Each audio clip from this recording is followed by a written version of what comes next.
السلام عليكم ورحمة الله وبركاته. ازيكم يا ابطال؟ عاملين بكم بخير؟ قبل اي حاجة متنساش تصلوا على النبي عليه افضل الصلاة والسلام، تعمل لايك واشتراك وتشترك في الفيديوهات الجديدة في اسرع وقت. ورمضان كريم علينا وعليكم. فيديو النهاردة هو مراجعة انمي اتاك اون تايتن، فمن غير ما نطول كتير فلنبدأ.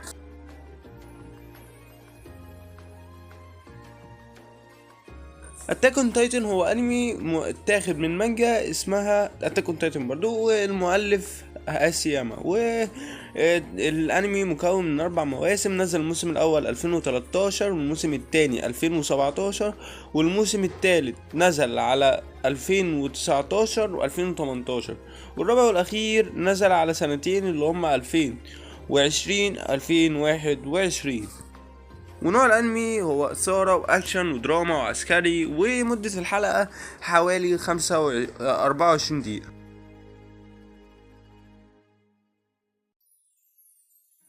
ونبدأ بقى بشخصية البطل، هو ايرين ييجر. هو البطل الرئيسي، وكان شاب شجاع ومصمم ان هو يخلص على العمالقة، وكان عنده قدرة خاصة على التحول لعملاق والتحكم فيه يعني.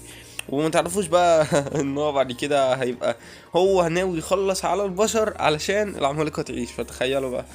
وطبعا تقييم الشخصية هي 10 من 10 وانا مغمض عيني طبعا. وتاني شخصية معانا هي ميكاسا، وكانت صديقة طفولة ايرين، وكانت ابنة عائلة اكرمان اللي هي عيلة كانت كبيرة جدا في العمالقة والبتاع. وكانت بنت هادية وجميلة، وكان عندها قوة كبيرة جدا في القتال، وكان عندها مشاعر اتجاه ايرين كده مش عايزين نتكلم بقى. وكانت من افضل المقاتلين في الجيش. وتقييم الشخصية لا 9.5 من 10. والشخصية رقم 3 هو أرمين. كان صديق طفولة إيرين وميكاسا، وكان شاب ذكي ومتفائل، وكان بيحلم إن هو يشوف العالم الخارجي، وكان عنده معلومات كبيرة جدا في التاريخ والجغرافيا، بس ما كانش شاطر قوي في القتال يعني، ما كانش حتته في القتال. وتقييمي للشخصية هي 9 من 10. سيحوا في الكومنتات.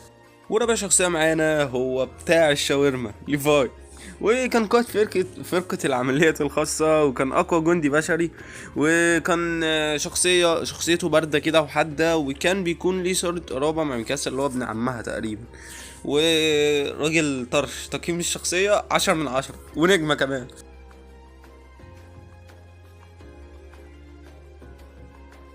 تبدأ بقى قصة الأنمي عن إيرين وصحابه ميكاسا وأرمين بعد ما كان العمالقة اخترقوا السور الخارجي للمدينة، وبيكون فيهم العملاق الكبير اللي من غير جلد بطول 60 متر، والعملاق المدرع الذكي بشكل غير مألوف، وبيكون سبب موت أم إيرين نتيجة للدمار اللي حصل. فإيرين بينوي من الانتقام من العمالقة، وبيتطوع لدخول الجيش مع ميكاسا وأرمين صاحبه. وبعد 5 سنين بقى من التدريب بيهجم العمالقة مرة تانية على واحدة من المدن الحدودية، وفيها بقى بينقذ ايرين ارمن من اكله العملاق، وبنكتشف ان ايرين عنده القدرة عشان يتحول لعملاق زي العمالقة اللي بره. وبرغم انه ممكن يكون تهديد، بس بيساعد الجيش، فبعدها بيحطوه في المحكمة عشان يكون خطر على البشر، فاهمني.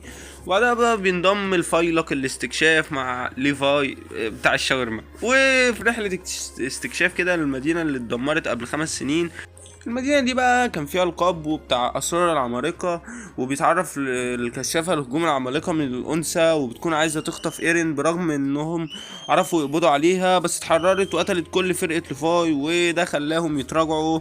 وبيحدد أرمين إن العملاق الأنثى هي آني، واحدة من الطلاب العسكريين اللي علمت إيرين القتال، فحطوا خطة عشان يقبضوا عليها. وبسبب العملية دي حصلت أضرار كبيرة جدا، واللي خلتهم يستكشفوا إن العملاقة موجودين جوه الاسوار، يعني حرفيا العمالقه دول كانوا في يعني السور كده، هم السور سبحان. وبيكتشف ايرين ان في صحاب ليه بيقدروا يتحولوا لعمالقه، وبيكونوا بيدوروا على الاحداث اللي هي العملاق المؤسس، عشان دي القوه اللي بتتحكم في العمالقه كلها، زي ما بتتضح انها موجوده مع ايرين. ويكون فريق الاستكشاف ومر لمرحلة نجاح كبيرة جدا، وفعلا شال النظام الملكي من الطاقة. وبس هي دي القصة. واكيد في لخبطة كبيرة جدا في القصة، بس والله هو ده السكريبت المكتوب قدامي.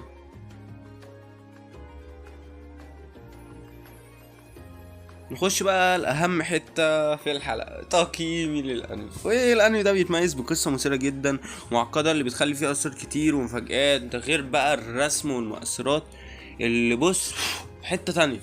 وكمان بقى التشويق والاثاره. وكمان الانمي بيتكلم عن مواضيع كتير منها الانسانيه والحريه والتضحيه والعداله وكده.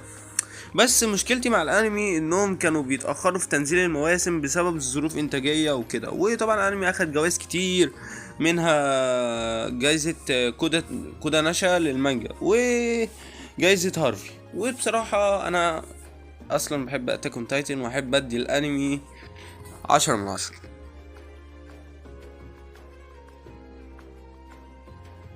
وبس كده تكون خلصت حلقة النهاردة. ما تنساش بقى اللايك والاشتراك وفعل زر الجرس عشان توصلك الفيديوهات الجديدة. وسلام.